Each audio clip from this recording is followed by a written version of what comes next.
morning, welcome to the Safety Channel.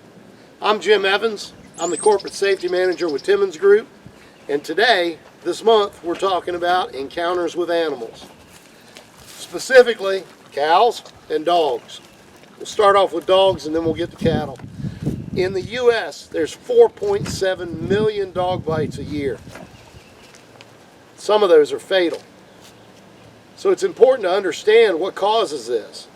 In dogs, aggression is born primarily out of fear. Dogs are a prey animal, which means that they will run towards a loud noise, towards a threat, towards something they perceive as aggressive. And they'll act out of fear with aggression. Fear of their property being invaded, fear of their harm to their owners, fear of harm to themselves or being cornered, fear that you're going to steal their food, or fear that they're going to be cornered. So in dogs, aggression is primarily born out of fear. One of the ways you can cause fear in a dog is by squaring up on it, walking up to an animal directly, looking directly at them. With dogs, that brings out aggression. They see you as a threat. If it's a dog you don't know and it's showing aggression, turn to your side. Don't look directly at the animal. That helps to alleviate some of that. Understanding that aggression is born out of fear helps to understand how to diffuse the situation and get yourself out of a tight spot. With regard to dogs, they can also act out of anger or aggression for intrusion. Don't stick your hands in a fence or walk into their area. You want to back away from that situation with an aggressive dog. Remember not to run. They have a prey instinct and they can run a heck of a lot faster than you. Running from them is just going to make you tired when you're attacked. If you're attacked, stay on your feet. If you're on your feet, you have a fighting chance. There's two schools of thought with a dog attack. Some people will tell you if a dog attacks, protect your neck and your throat and your face and curl up in the fetal position. The other school of thought that I tend to agree with is if you're attacked by a large dog, knowing that those attacks can be fatal, you fight back. And you're looking for the same things in the animal: the neck, the throat, the eyes, the head. Places where you can do damage, places where you can cause pain, places where you can get the animal to back down. The other option is overweighing the dog, using your weight to try to control that animal or get the upper hand in the attack so that it stops or it retreats or it buys you time so you can get out of there. All right? None of those are great options. All right? With a dog attack, your best option is try to prevent it from happening in the first place. Take steps to eliminate or remove that aggressive tendency in the dog by removing any fear of your presence. Now on cattle, I mean, you look at them and you go, what's the big deal? It's a cow. Be honest with me. How many of you have seen sharks? When you go to the beach and you think about going for a swim, does it cross your mind? Do you get that little thought in your head of, man, I wonder what's in the water? It does with me. Well, guess what? There are more people killed every year by cattle than sharks. In fact, in a 5-year period, there were 27 times as many people killed by cattle than sharks. The other thing to understand with cattle is they all have different personalities. And if they're not your cattle, you have no idea what you're walking into. You're in the shark tank. Now, how do these fatalities occur with cattle? Well, you're talking about an animal that's well over 1,000 pounds. They can be kind of clumsy, and they can hurt you without even trying. The majority of those fatalities were men working alone over the age of 60 in a confined area. What do I mean by that? Well, between the animal and a tractor, between the animal and a fence, between the animal and a barn, where the animal turned around and either charged them or may have just turned around and crushed them into a fixed object without even realizing.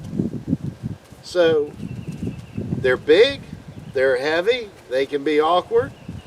They can also be aggressive. Don't let them fool you. Cattle can be aggressive for a number of different reasons. One, hormones. In female cattle in estrus, they can be extremely aggressive.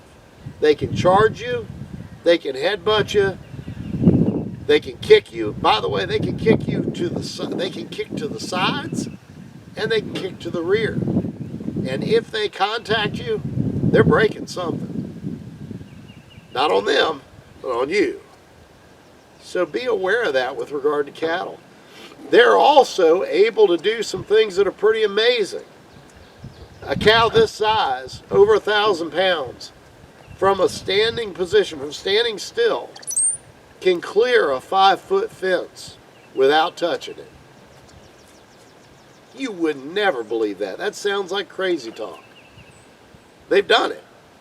They can clear a 5-foot fence from standing still. That's a lot of power.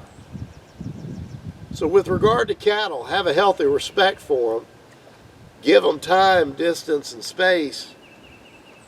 And understand that there are certain things that can cause aggression in them. Hormones, fear, poor treatment, poor nutrition, if they're not fed well, can bring out aggression in cattle. All right? And with cattle, they don't have that prey instinct we talked about with dogs. In cattle, they need to see dominance. They need to see that you're in charge. So it's an opposite with regard to most cattle that you encounter. Now, we're not talking about bulls. We're talking about heifers. If they're aggressive with you and you show dominance to a cow, they'll back away. So unlike a dog with that prey instinct, if you show a cattle dominance, they don't want that. They'll back away from you. At the same time, don't be complacent and turn your back on them. Because if you're not facing them, you're no longer dominant, and they can run up from behind and put you on the ground. And if you get hit by a 1,300-pound animal and knocked to the ground, you're not getting up very quickly. So have a healthy respect for them. If you're on a job site where there's cattle, contact me. I'll give you some advice. I can help you with tools to keep your crew safe and allow you to get your work done around these animals. Lastly, on bulls, my best advice to you is don't go into pasture. We don't have bulls at our farm. No BS here. With regard to bulls, they can turn on you in a heartbeat. That's a 2,000-pound animal that can take you away from here in a heartbeat. So with regard to bulls, you may have somebody tell you, oh, we hand raised him, he's docile. Fact of the matter is, a hand-raised bull that hasn't been socialized with a herd is more aggressive than a bull that was raised with a herd. So just because somebody bottle fed it and raised it from the beginning doesn't mean a thing. In fact, it means that animal may be more aggressive than a bull that was raised in a herd. Stay clear of them. There's nothing on that job site worth taking a chance with a bull. Everyone I know that owns bulls doesn't go into pasture without the ability to neutralize that threat if the bull turns on them. So, food for thought. Be safe out there. Take care of yourself. I hope this topic was helpful. I know it was a little unusual, but we did have a dog attack this year, and we've had some cattle encounters. So it was a good topic to cover. I hope you've enjoyed it. Thanks for tuning in to the Safety Channel. We'll talk to you soon. Take care. Bye.